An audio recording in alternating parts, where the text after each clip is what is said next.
welcome back to your weekly dose of the gaming news. I'm your host, Video James. Please sit back, relax, and listen to the news served directly to you. With some fava beans and a nice Chianti. Now on to you, Joel. Thank you, CJ. Hasbro and Mattel, two of the giant worldwide toy production companies, have reportedly held talks about merging the two companies together. The news of the merger came from Boomerang Business just a few days ago, and if this deal was to happen, it would create one of the largest toy companies in the world. Collectively, Hasbro and Mattel not only own most of the biggest and popular toy lines around the world, but also own some of the most lucrative intellectual property in the world, including toys, movies, video games, television, and comic books. The brands used to be major competitors. However,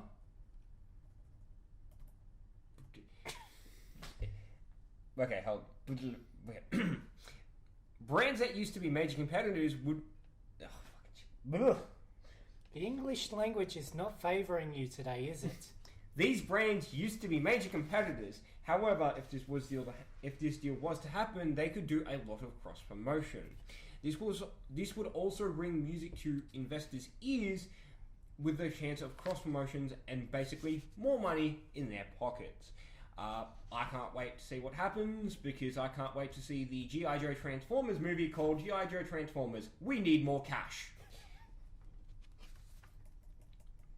Now let's move on to the Super Bowl. No, not the sports side, but what are the ads, especially the superhero movie ads, that played during the commercials? So far we have following teasers for the following movies.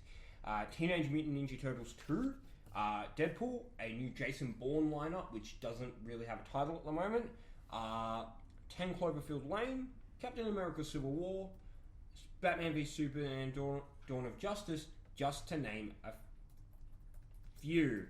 There is so much to talk about here. Unfortunately, we just don't have the time. However, keep an eye out on our channel for a recap video of all of them coming soon. Now, unfortunately, finally some sad news for animation fans. Daniel Gerson, the screenwriter who worked on such favorites as Big Hero 6 and Monsters Inc., has passed away this weekend at his home at the age of 49.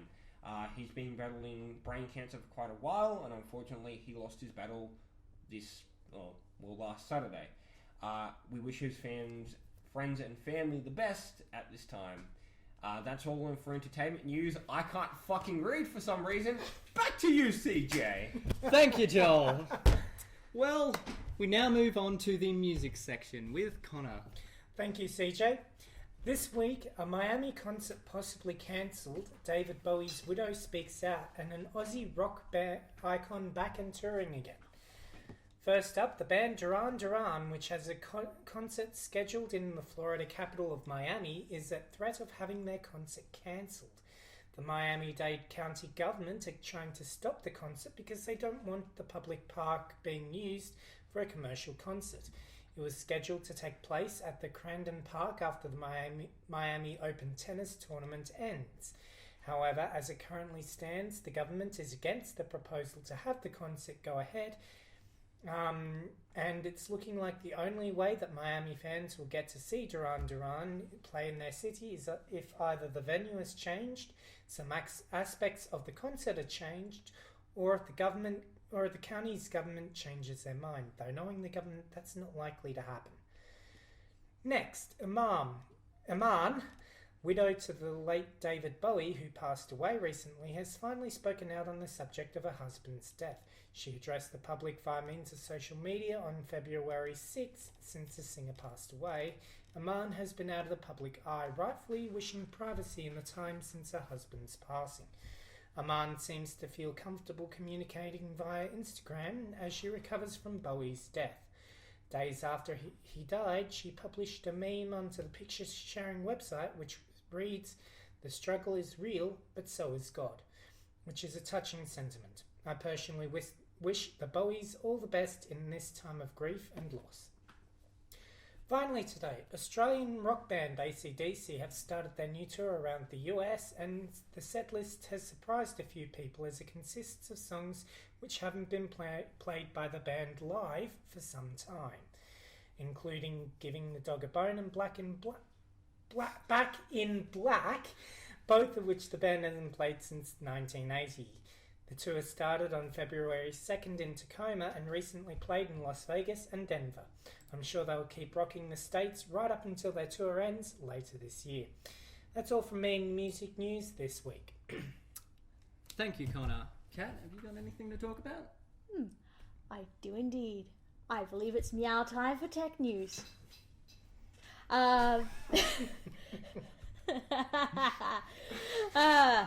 So, iPhone users, if you've had your phone repaired by a third party and not Apple, it's likely that, especially to components like the home button or the screen, an error 53 message could lock down your phone. This is in relation to, Touch ID and check fails. It's basically trying to prevent fraudulent touchscreen use, but it's causing major issues for quite a few iPhone users. Apparently it's only affecting iPhone 6s and iPhone 6s, but so far, all Apple has said on it is that it's actually supposed to be there and is supposed to prevent fraudulent use of the ID program. They take their customer security very seriously, but it's just causing a lot of problems. And this is why I don't normally do the tech news. Back to you, CJ. Thank you, Kat. Well, now on to gaming news, and, we've got a bit. Okay. First on the block is reports that the Metal Gear series creator Hideo Kojima and horror film director Guillermo del Toro have reunited. This is fantastic news after the Konami hellfire that rained down upon Kojima earlier last year, which sadly ceased the collaborations between the two, and sadly caused me repeating this segment. Okay. First on the block is reports that Metal Gear series creator Hideo Kojima and horror film director Guillermo del Toro have reunited. This is fantastic news after the Konami hellfire that rained down upon Kojima earlier last year, which sadly ceased productions on the Silent Hill game, and even more sadly caused Guillermo del Toro to say that he had such a bad time with Konami that he would never work in video games again. But, praise Talos, balance was once again restored to the Force, as it was announced that both the two directors would be doing a joint presentation at the DICE Summit on the 18th of February, so that, many collaborations can be had and many creative copulations can be made.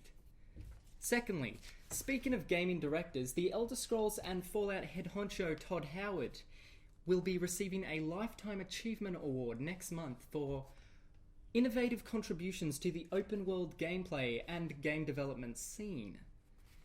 Coming from someone who's a big fan of Todd Howard and everything he does, I wish him much in the way of fortune and a robust future.